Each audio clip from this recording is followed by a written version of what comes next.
নমস্কার। আগামীকাল উড়িষ্যার সবথেকে বড় উৎসব রথযাত্রা। আমি যেখানে থাকি সেখানকার রথযাত্রার যে মন্দির থেকে জগন্নাথ, বলরাম, সুভদ্রাকে নিয়ে যাওয়া হবে, আমি এসেছি সেই মন্দিরে। আপনারা হয়তো অনেকেই জানেন না জগন্নাথ দেবের স্নানযাত্রা থেকে রথযাত্রার মধ্যে যেসব রীতিনীতি পালন করা হয়ে থাকে, সেসব তথ্য আপনাদেরকে জানাবো এই ভিডিওতে। স্কিপ না করে ভিডিওটি শেষ পর্যন্ত অবশ্যই দেখবেন।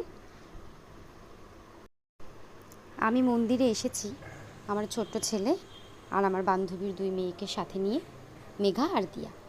মন্দিরে প্রবেশ করতে গিয়ে দেখছি পুরোহিতরা ভাগবত পাঠ করছেন সন্ধেবেলায়, যেটা ওনারা করে থাকেন।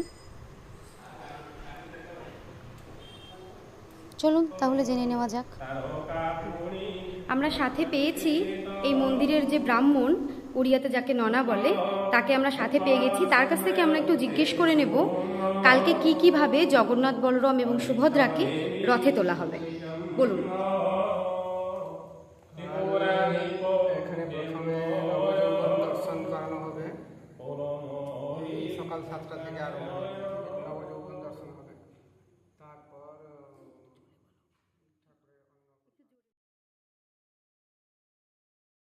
পিকচার কোয়ালিটি খারাপ হয়ে যাবে। মানে প্রসাদ হবে। প্রসাদ হওয়ার পরে ঠাকুর রথে যাবেন। এই সময়টা ধরুন 3টার পরে আপনার হবে পৌর্ণি হবে। সকালবেলা আপনার ঠাকুর বাইরে আসবে, নবযৌবন দর্শন হবে। তারপরে আপনার ভোগরাগ হবে।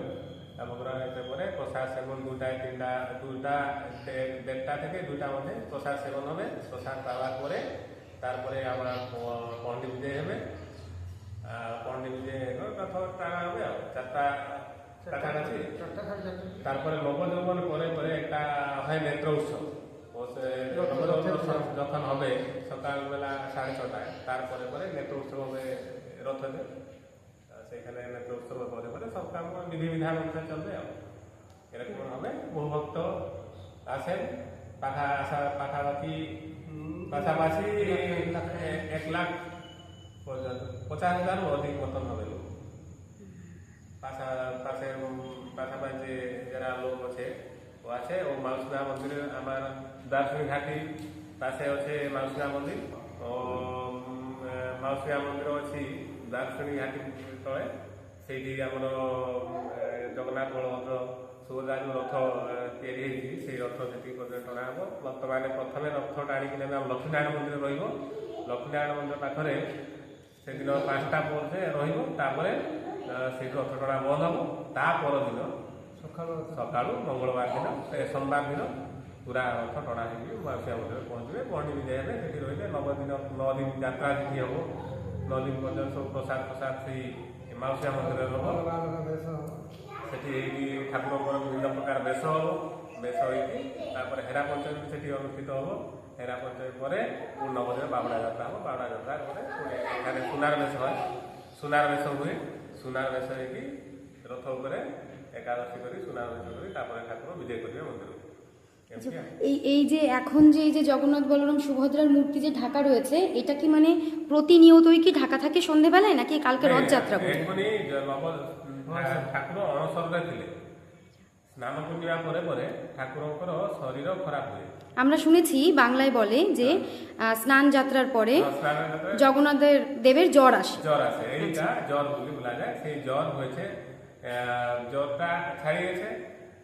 এখনই ঠাকুরের নবযৌবন দর্শন হবে। তার চিত্র হবে ঠাকুরের যে স্নান পরে স্নান জল ঢাড়িয়া পরে যে ঠাকুরଙ୍କର ସବୁ ମାନେ ରଙ୍ଗ ଧୋଇ ଯାଇଥାଏ, সেই ରଙ୍ଗ ଗୁଡ଼ିକୁ ପୁଣି ଆଉ ଥରେ ପୁନର୍ବାର ରଙ୍ଗ ବିନ୍ୟାସ କରାହେବ।